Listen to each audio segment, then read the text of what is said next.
Welcome to the Mixed Media Ventures podcast, your go-to for smart, actionable digital marketing strategies to grow, scale, and win in today's online economy.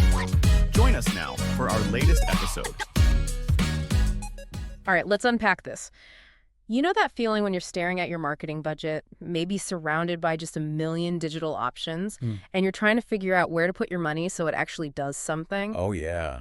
That's the perennial challenge, isn't it? For a long time, the easiest answer, or maybe just the most obvious one, it felt like throwing huge checks at the biggest celebrities you could find, hoping their massive follower counts would magically translate into results. Right, the sheer scale approach. But if you've tried that, you probably know it often felt like shouting into a stadium, lots of noise, maybe not much actual connection. That approach, just relying purely on immense reach from global superstars, it's definitely feeling like yesterday's news.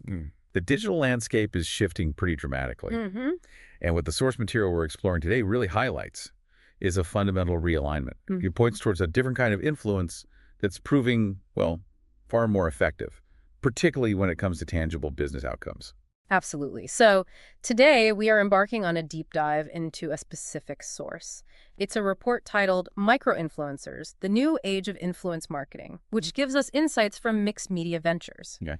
Our mission in this deep dive is to thoroughly explore what this material tells us about why micro-influencers are emerging as the true powerhouses in marketing, how the data presented here shows they deliver consistently better ROI, and crucially, what a truly strategic, effective approach to partnering with these creators actually looks like, according to this report. Got it. Think of this as cutting through the noise to get a clear, actionable understanding of this pivotal trend based purely on the evidence laid out in this document we're looking at. Yeah, and we'll be navigating through the key sections of this source, pulling out the most compelling data points, the core arguments, and importantly, the practical guidance it offers. It's about understanding not just that this shift is happening, but why it matters for your marketing strategy right now. Okay, let's start with that idea of this shifting landscape then, because the source positions this as a major, almost undeniable change. It says we're moving decisively beyond relying solely on those mega celebrities. That's really where the report kicks off its argument. It reflects on a recent past where brands would, and this is a quote from the source, throw millions at celebrity endorsements.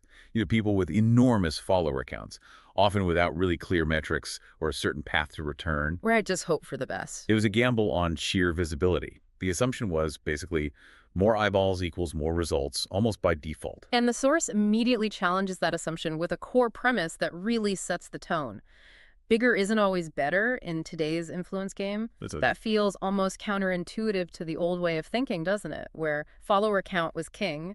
It is, definitely. But the source makes a really compelling case for it. It positions micro-influencers and these strategic creator partnerships not just as an alternative, but as the cornerstone of successful digital marketing strategies, specifically as we navigate through 2025 and beyond. So not just a side tactic. No, exactly. Yeah. It argues this isn't some niche tactic anymore. It's becoming the central pillar for many brands. It's a fundamental shift. And this isn't just like an opinion piece, is it? The source really emphasizes that data, specifically data from Mixed Media Ventures' own work, is driving this conclusion. Precisely. The report underscores that that doesn't lie, stating pretty unequivocally that micro-influencers consistently deliver superior results across key metrics. It highlights higher engagement levels, the fostering of more authentic connections, and maybe most significantly for brands, a demonstrably better return on investment when compared to those big campaigns relying on celebrity endorsements. This data-driven evolution is really the foundation upon which the rest of the deep dive is built, understanding what the numbers are telling us and why they point so strongly towards these smaller creators. Okay, that brings us to the crucial question then. Why are micro-influencers winning? The source starts by making sure we're all on the same page with the definition, which is helpful. Right. It defines micro-influencers as typically content creators who have cultivated followings ranging from, say, 10,000 up to about 100,000 individuals. Okay, so not millions, but still significant. Exactly. This segment is distinct from the mega influencers who command audiences in the millions or even tens of millions. It's that sweet spot of having a significant but still kind of manageable audience size. And the report cites their mastery of the art of authentic connection as the primary driver of their success. This feels like the emotional and relational core of the whole argument. It absolutely is. Mhm. The source contrasts the dynamic quite clearly. Mega influencers, despite their vast reach, often find themselves just broadcasting to a multitude, but connecting deeply with only a fraction, maybe? Mm. Their audience engagement can be pretty shallow sometimes. Mm. Micro-influencers, on the other hand, are described as cultivating these tight-knit communities. These aren't just passive viewers. They are active participants, often united by trust and shared interests. The connection feels personal, not just performative. That personal connection makes so much sense intuitively. It feels like getting a recommendation from a friend who actually knows you versus just seeing a famous face on a billboard somewhere. Exactly. But the report doesn't just rely on intuition, does it? It backs this up with some really compelling numbers.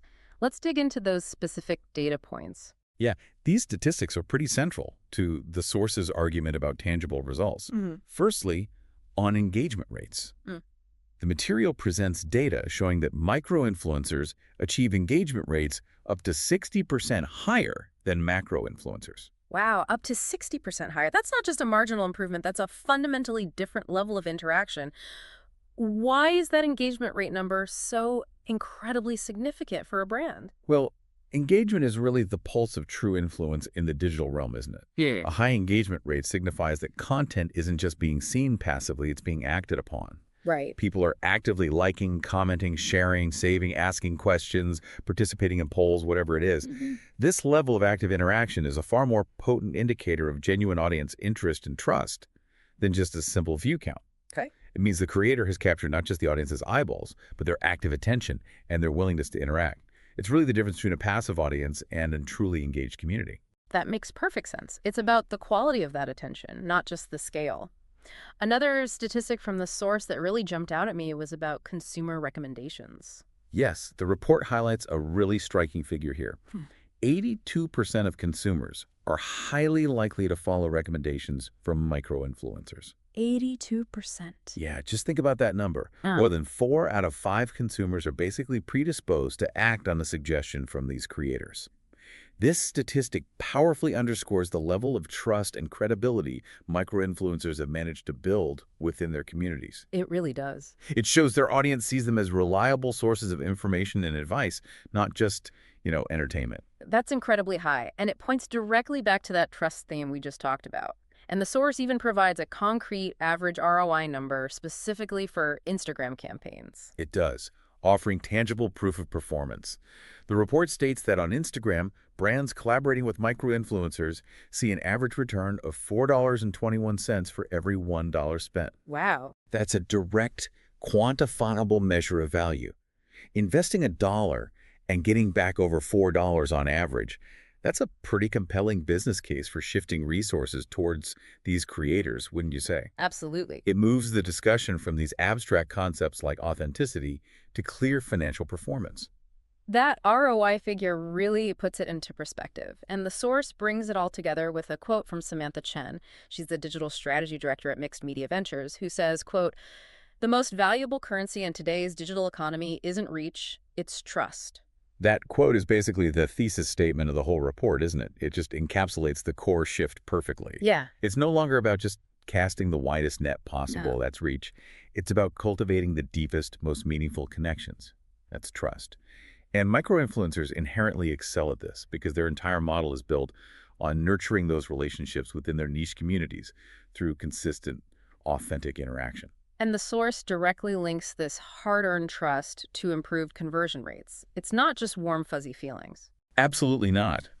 The material explains that because followers feel that personally connected bond with a micro-influencer, they are far more likely to act on their recommendations. This isn't just passive reception of a message, it's active conversion. Right. And that action could be purchasing a product, signing up for service, clicking a specific link, driving traffic to a website, you name it.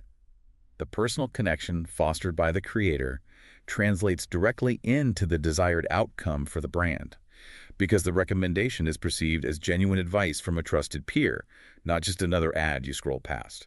So the formula seems to be something like Niche focus plus authentic connection equals trust, which leads to higher engagement, which leads to a higher likelihood of conversion. That's a great way to summarize the flow, yeah. Okay, let's delve a bit deeper into that engagement advantage then. The source really emphasizes that this isn't just about the number, it's about quality over quantity. Yeah, that theme is really central to the report's argument. It reinforces that the sheer size of a creator's following is actually a less important metric than the quality and the level of interaction they generate. Hmm. The report even points to data on nano-influencers, those with fewer than maybe 15,000 followers, noting they generate engagement rates nearly 5 times higher than those with millions. 5 times high. 5 times higher. That dramatic difference starkly illustrates this quality over quantity principle. That's mind-blowing when you first hear it. 5 times higher engagement from someone with maybe 10,000 followers versus someone with 10 million. The source attributes this significant advantage to several key factors. What are the reasons behind the superior engagement? Okay, so the first key factor the source identifies is their niche expertise and credibility. Micro-influencers typically don't try to appeal to a broad general audience. Instead, they really dedicate themselves to specific niches. The report gives examples like sustainable fashion or intricate home cooking techniques, specific fitness regimens, maybe in-depth tech reviews. Very focused areas. So they are genuine subject matter experts in their little corner of the internet. Precisely. This focused approach allows them to establish themselves as trusted authorities within their chosen fields.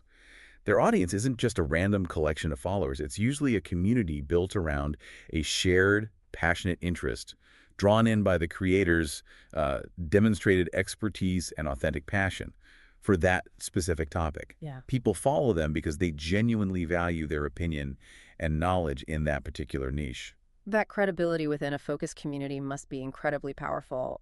What's the second factor the source points to for their engagement advantage? The second factor is responsive community management.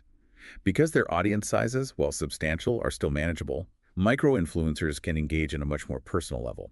They actually have the capacity to meaningfully interact with their followers. This includes things like actively responding to comments, thoughtfully answering questions posed by their audience, and actively working to foster genuine dialogue within their community space.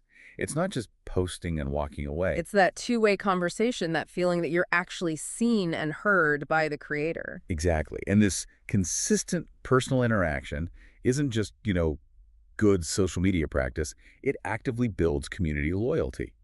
The report explicitly states that this loyalty is a direct contributor to higher conversion rates for partnered brands.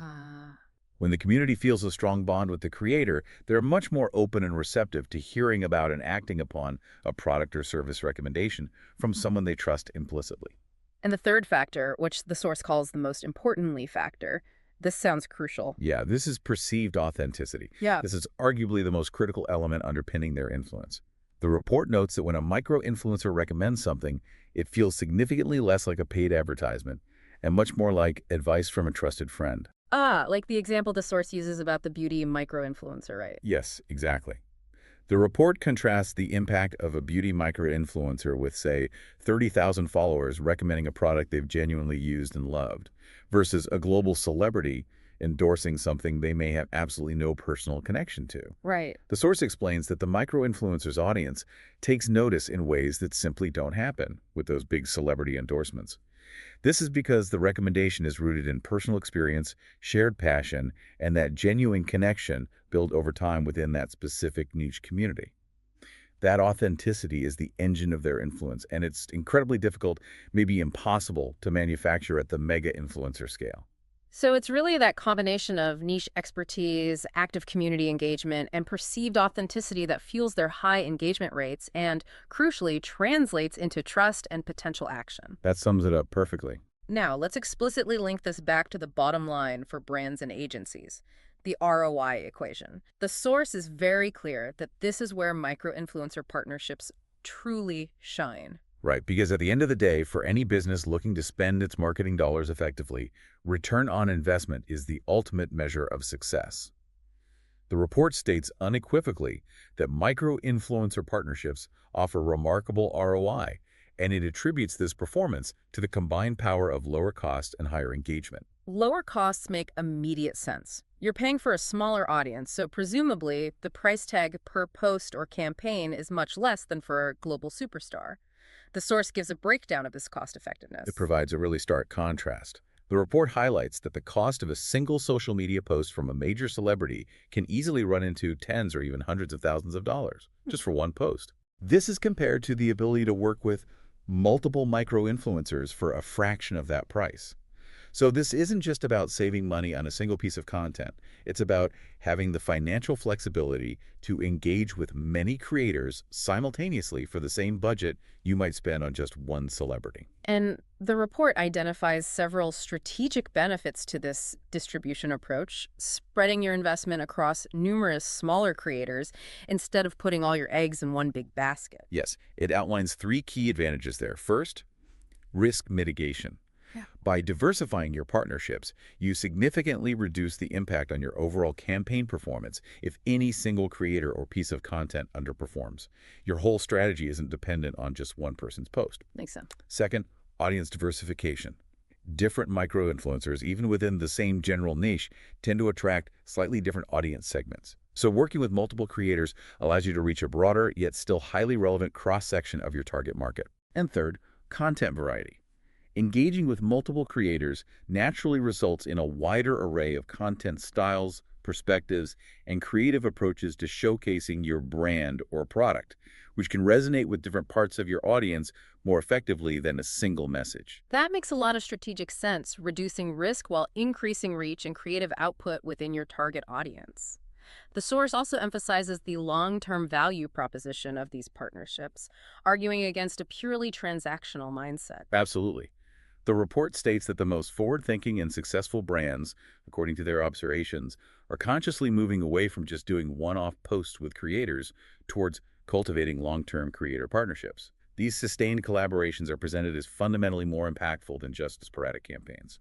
What are the specific benefits the source lists for those longer relationships? Why is long-term better? Well, the report notes that these extended partnerships build deeper brand affinity among the creator's audience over time. Consumers see the creator consistently associating with the brand, which strengthens the connection in their minds. Right.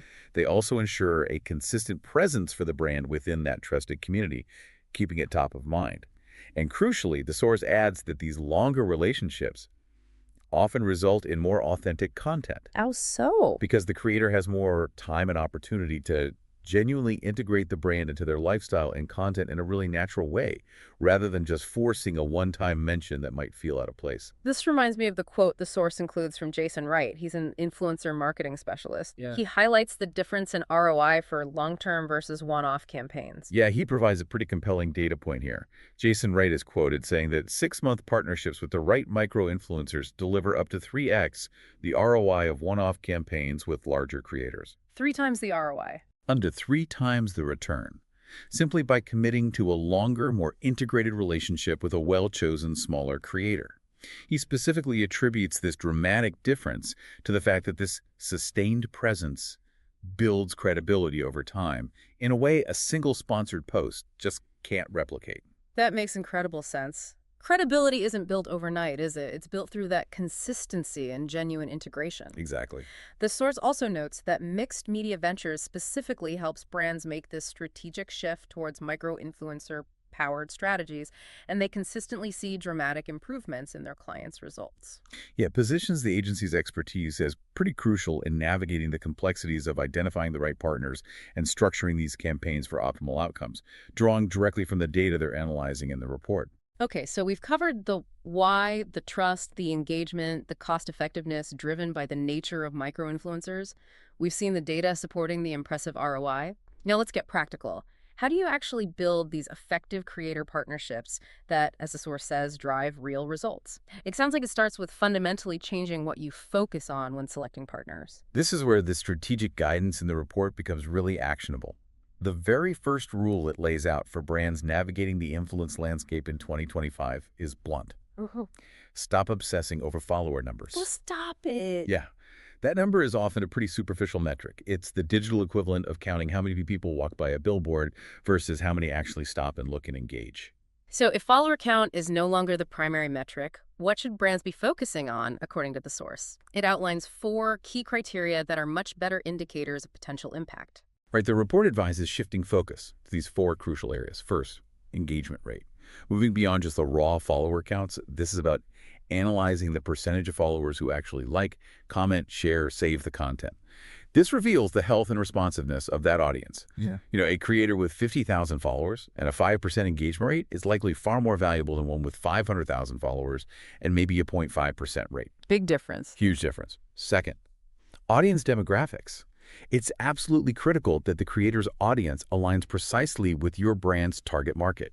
You need to look at age, gender, location, interest, maybe even income level. The most engaged community in the world won't help you if they aren't the people you're trying to reach. Sure. Third, content quality. This involves evaluating the creator's aesthetic, their voice, their production quality, their overall content style. Does it feel professional where it needs to be? Does it feel authentic? And does it naturally complement your brand's image and messaging? The partnership needs to look and feel like a genuine fit. And fourth, maybe most subtly, but really importantly, values alignment. Do the creator's personal values, the causes they support, the overall message they project align with, or at least not conflict with, your brand's core principles? This is essential for maintaining authenticity and, frankly, avoiding potential brand crises down the line. Focusing on those metrics, engagement, audience, content quality, and values makes so much more sense than just staring at the follower count. It's about finding someone who not only reaches the right people, but does so in the right way and for the right reasons relative to your brand. Exactly. It's a deeper, more nuanced compatibility check that goes way beyond simple scale. The report also strongly reiterates the importance of prioritizing those long-term relationships, moving past that old transactional mindset we talked about. Right, that idea that you just pay for a post and then move on is fading, as the source puts it. It is. The most successful partnerships, according to the report's analysis, involve creators who transition from being just temporary spokespeople to becoming genuine brand advocates over time. Advocate. Yeah, this level of advocacy means they authentically believe in and regularly use or promote your brand because it's truly integrated into their content and life, not just a one-off deal. The source gives examples of what these deeper, more successful partnerships look like in practice. Yes, they outline several models for this. They mentioned established ambassador programs where creators serve as ongoing representatives for the brand. They talk about collaborative product development opportunities where brands actually tap into creator insights based on their direct line to consumer communities. How interesting. Also, consulting creators on marketing initiatives, leveraging their finger on the pulse of digital culture and audience trends, and establishing exclusive affiliate relationships with performance incentives, where creators earn based on the results they drive, directly aligning their goals with the brands. Those are all really tangible ways to move from just a vendor relationship to a true partnership. A third key element the source highlights for building effective partnerships is enabling creative freedom. This is presented as absolutely vital for preserving the very quality that makes micro-influencers effective in the first place, their authenticity. The report includes a really clear warning that micromanaging creator content undermines authenticity. If you give a creator a rigid script or demand excessive control over exactly how they present things, it strips away their unique voice and makes the sponsored post feel forced and unnatural, which basically defeats the whole purpose. But brands still need to maintain some control over their messaging and image. Surely there has to be a balance, right? Absolutely, and the source acknowledges this. Brand guidelines are necessary, of course, to ensure core messaging is accurate and legal requirements are met. However, the report stresses that the most successful partnerships give substantial creative control to the creator within those guidelines. The rationale is simple and powerful. The creator's deep understanding of what resonates with their audience is precisely what makes them valuable partners. They know how to talk to their community in a way that sounds natural and trustworthy. So, trusting them to deliver the brand's message in their authentic voice is paramount. That makes complete sense. You're partnering with them for their connection and their voice. Don't stifle it. Now, a really practical benefit of these partnerships that the source highlights, and one which might be easily overlooked, is the power of content repurposing.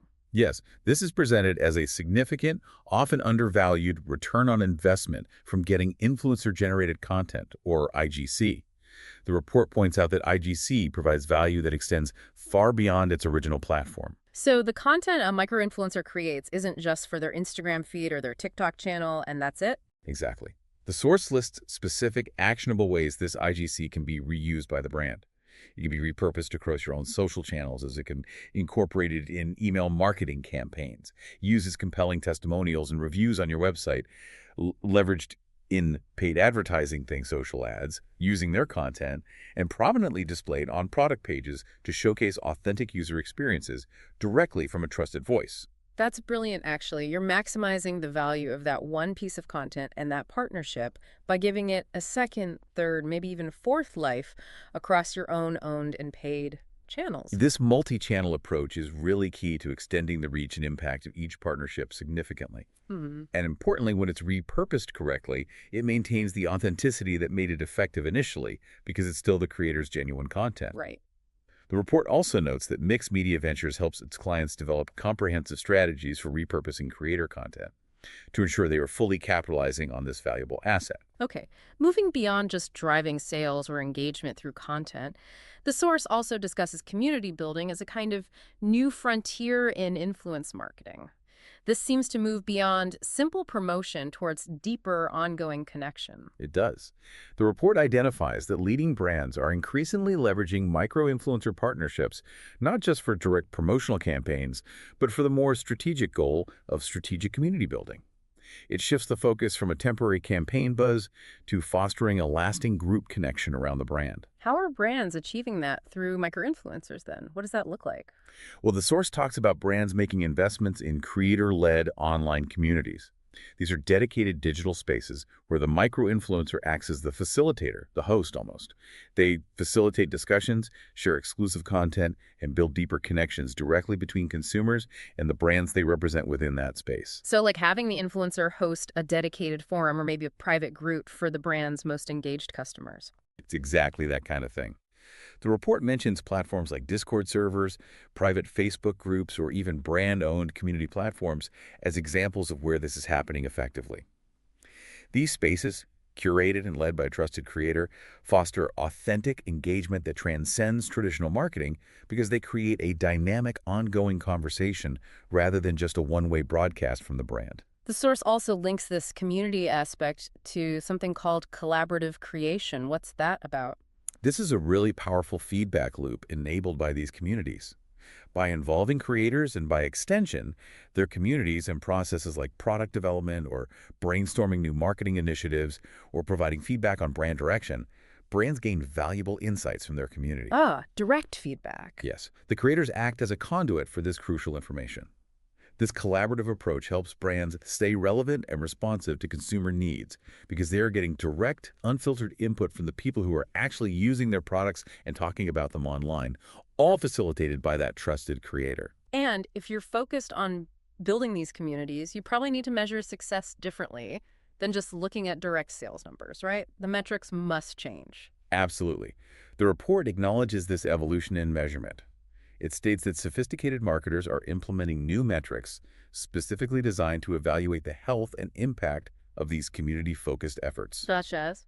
Well, beyond immediate conversion data, they're using metrics like sentiment analysis, gauging the overall feeling towards the brand within the community, conversation depth, understanding the quality and substance of the discussions happening, user-generated content volume, seeing how much content the community members themselves are creating as a sign of active participation, and community growth rates, of course. Okay. These are presented as key indicators that help quantify the long-term value of these deeper creator partnerships, moving beyond the purely transactional to the relational value. Okay, so the benefits are clear, the strategic approach is outlined, but putting this all into practice isn't always easy, I imagine. The source is practical, though, and it does address some common implementation challenges brands face when making this shift. Yeah, it recognizes that transforming an influencer strategy like this requires overcoming certain hurdles. The report identifies key difficulties and offers solutions based on their experience, which is helpful. What's the first major challenge the source points out? What's the biggest hurdle? Challenge number one is finding the right partners. I mean, the digital landscape is vast, right? And identifying creators who not only have an audience in your niche, but also align in terms of engagement quality, values, content style that can be really difficult. It's not just finding a micro-influencer. Yeah. It's finding the ideal micro-influencer for your specific brand and goals. A needle in a haystack sometimes. And what's the source's proposed solution for this vetting challenge? How do you find that needle? The recommended solution is to develop a systematic vetting process. This process needs to go deep, evaluating potential partners across multiple dimensions: consistent content quality, demonstrated audience engagement, not just follower numbers, genuine values alignment with the brand, and even their communication style. Are they professional and responsive? Right.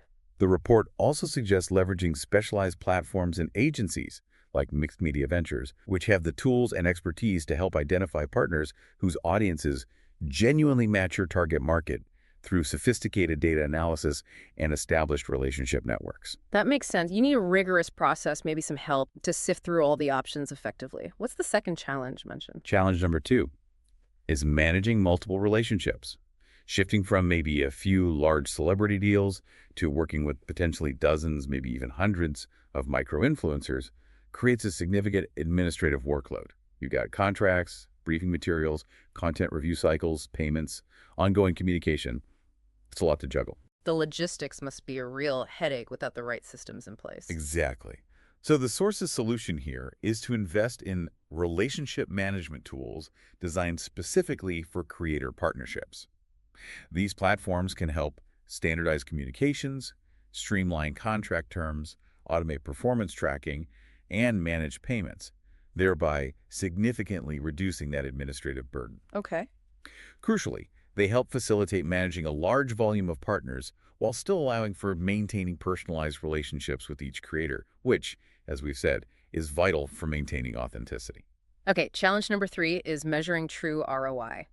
While we've talked about the potential ROI being high, accurately tracking it across multiple creators and varied content types can be complex in practice. It's definitely a challenge to attribute specific sales or brand lift outcomes directly to individual creator efforts, especially when you have an integrated campaign running. The source's solution is to implement comprehensive tracking systems. What kind of tools or approaches do they recommend for that tracking? The report mentions using tools like unique discount codes assigned to individual creators so you can see who drives sales, custom tracking URLs for any links shared in their content so you can monitor traffic sources, and leveraging platform-specific analytics provided by the social media sites themselves. Right.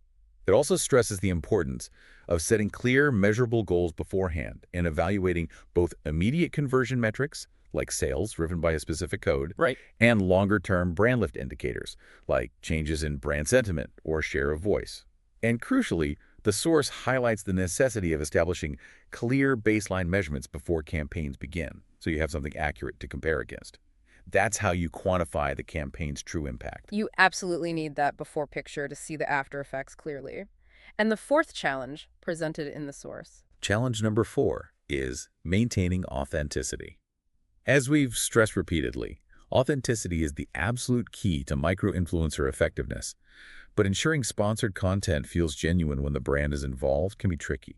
That line between an authentic recommendation and a forced advertisement is pretty thin sometimes. How does the source suggest brands navigate that delicate balance? What's the practical advice? The solution proposed is to develop collaborative briefing processes. This involves providing the necessary brand guidelines and key messages, but doing so in a way that actively encourages creators' unique voices. It's about providing the framework, not handing them a script. Got it. The report strongly reiterates that partnering with creators who have already demonstrated genuine interest in your product category before any partnership is even considered is essential, rather than just paying someone to promote something they have no organic connection to. That inherent interest makes the resulting content feel much more genuine and believable to their audience. Those are very practical, grounded solutions to real-world problems brands will definitely face when trying to implement these strategies. Now, let's look ahead a bit. What does the source say about the future of influence marketing as we move through the rest of 2025 and beyond? What are the emerging trends identified in the report? The material identifies several ways the creator economy is continuing to evolve, really building on this shift towards micro-influencers and deeper partnerships we've been discussing. Okay, let's hear about them. What's next? First, the report predicts deeper integration. Seeing the lines increasingly blur between traditional influencer marketing, affiliate programs, and brand ambassador relationships. This is leading towards more comprehensive partnership models where creators are integrated into multiple facets of a brand's marketing and even sales funnels, not just churning out social posts. Interesting. So they might become part of the sales force or even the product development team in a more formal way. Exactly. More fully embedded within the brand's operations. Second, platform diversification. While platforms like Instagram and TikTok are currently dominant, the source notes that smart brands are recognizing influence exists everywhere. They're developing multi-platform strategies that follow creators across emerging channels and engage audiences wherever they actually are, rather than being tied to just one or two major networks. Following the audience rather than just being dictated by the latest platform trends. Makes sense. Right. Third, AI-enhanced matchmaking. The source sees artificial intelligence playing a pretty significant role in refining the process of finding the right creator partners. AI tools are enabling things like sophisticated audience overlap analysis and even predicting campaign performance, making that vetting process more efficient and accurate in finding the perfect brand creator fit. Using technology to make those complex matching decisions easier and more data-driven. What else does the future hold, according to this source? Fourth, community ownership. The report highlights a trend of brands investing more directly in creator-led communities they partially own. So instead of relying solely on spaces controlled by third-party platforms like Facebook groups or Discord, brands are exploring ways to build and manage these valuable community spaces more directly, often in close collaboration with the creator who facilitates them. Taking more direct control over that valuable community space and the data it generates. Precisely. And fifth, performance-based compensation. The payment models for creators are evolving too. The report notes a move away from purely flat fees towards more hybrid models that reward creators for driving measurable results. This could be based on engagement metrics achieved, traffic driven to a site, or direct sales conversions, further aligning the creator's incentives directly with the brand's bottom line goals. Paying for outcomes feels like a very natural evolution in a maturing market. This all ties together really nicely with it. Quote, the report includes from Mark Thompson, who's the CEO of Creator Economy Ventures. He says, quote, the brands that will win aren't thinking about influencer posts. They're thinking about influence ecosystems. Yeah, that quote really summarizes the future vision presented in the report, doesn't it? It signifies a shift from viewing influencer marketing as just a series of disconnected posts or campaigns to seeing it as building these interconnected networks of authentic voices. Influence ecosystems. Exactly. These influence ecosystems work collectively through their combined credibility and community connections to shape how consumers perceive and interact with their products. It's a much more holistic, networked approach to leveraging trusted voices at scale, rather than isolated tactics. That paints a picture of a much more sophisticated and integrated approach to using influence effectively.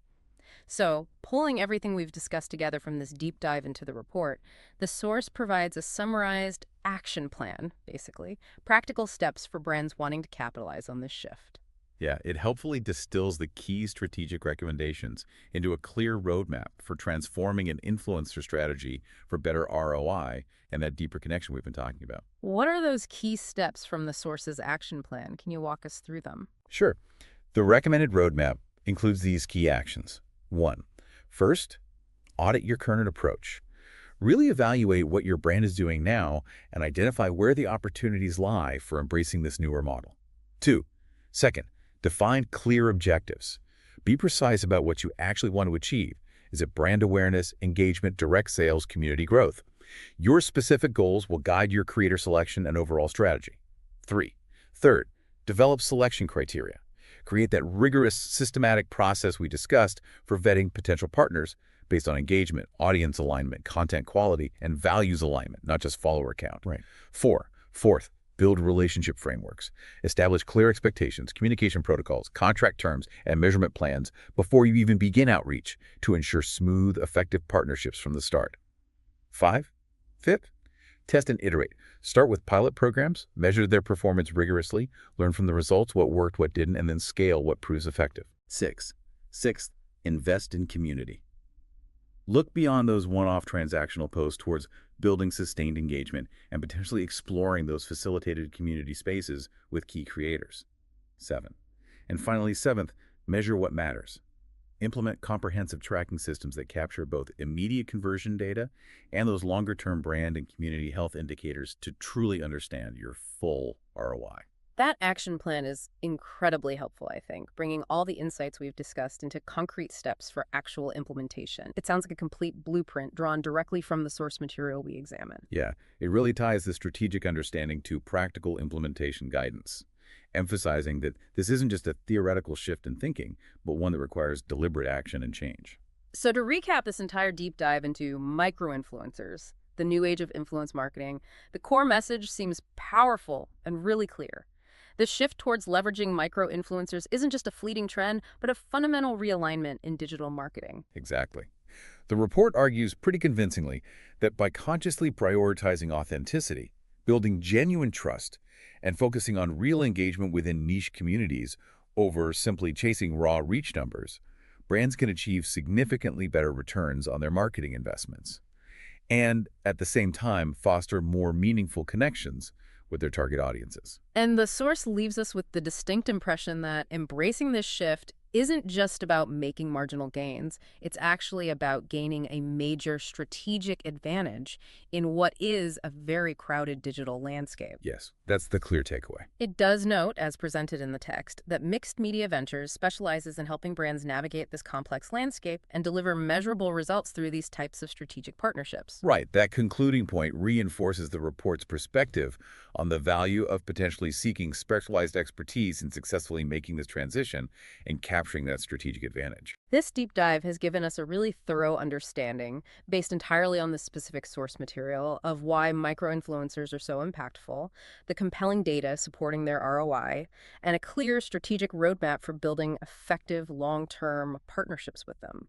It presents a very strong case, I think, for fundamentally rethinking traditional approaches to influence marketing and really focusing on the depth of connection rather than just the breadth of reach. The numbers we discussed earlier, those engagement rates being up to 60% higher, the 82% likelihood of following recommendations, that specific $4.21 ROI figure for Instagram, those are hard facts presented in the source that really challenge the old assumptions about needing massive scale. It certainly makes you pause and consider where your marketing investment could truly be most effective. Indeed. It's a paradigm shift, really, from a broadcast model of communication to one centered on building trusted relationships within these often fragmented digital spaces. And the source leaves us with a final, thought-provoking question right at the very end, something for you, the listener, to really sit with. After presenting all the clear data on the ROI of micro-influencers, the report asks this. The real question is whether your brand is ready to embrace the strategic shift necessary to capitalize on this opportunity. That question acts as a direct challenge, doesn't it? Yeah. Prompting you to assess your own readiness and willingness to perhaps move beyond potentially outdated practices and commit to the strategic changes required to unlock the significant potential that this report outlines. And that is a powerful place to end this deep dive for today. Thank you for exploring this fascinating source material with me. It was a privilege to delve into these insights and discuss what they might mean for the future of influence. Until next time, keep exploring, keep learning, and maybe start thinking about those influence ecosystems. Thanks for listening to the Mixed Media Ventures podcast. To see the corresponding blog post, head over to www.mixedmediaventures.com now. Thanks again for dropping by, and see you next episode.